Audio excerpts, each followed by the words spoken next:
Bart got taken by the CIA. How's he gonna escape? Bart had gotten good grades, but Homer still hadn't bought him the bike he wanted, and it made Bart furious. That day, he overheard Homer chatting with Apu and learned that Homer knew a ton about nuclear energy. So Bart hatched a plan. He wrote letters to world leaders, claiming he had access to top-secret nuclear info and would trade it for just one bike. One day, as Bart was struggling to bike up a hill, men in a car pulled over and snatched him up. They agreed to his deal, telling him to copy the data from Homer's computer onto a USB drive. When he got home, Bart went straight to Homer and admitted what he'd done, and Homer was totally touched.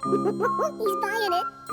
I'm buying it. After that, the father and son were inseparable, looking all warm and chummy. Bart used the opportunity to sneak into Homer's workspace, copying files from the computer while Homer wasn't looking. Suddenly, Homer popped up beside him, but luckily he didn't catch what Bart was up to. Homer even showed him how lousy the company's security was. You could get by with just a scrap of paper. Let's see if this works.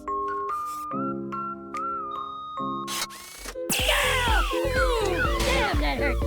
I'll just use my eyes. That night, Bart snuck over to the zoo to collect his payout. He left the USB drive in the agreed spot, then went home and fell asleep hugging his new bike. The next morning, he was about to head downstairs for breakfast when he spotted an identical bike in the house. Curious where it came from, he asked Homer, who said he'd noticed Bart's hard work lately and bought it as a reward. But Bart couldn't find it in himself to be happy. He just rode his bike back and forth in front of the house, alone. When Homer saw Bart take off, he followed, worried. Bart got to the zoo and saw the USB drive was still there, but right then, the CIA showed up. Desperate to protect the country's secrets, he had no choice but to swallow the drive. Just as the agents were about to rough him up, Homer burst onto the scene, and just like that, Bart and Homer went right back to being their usual selves.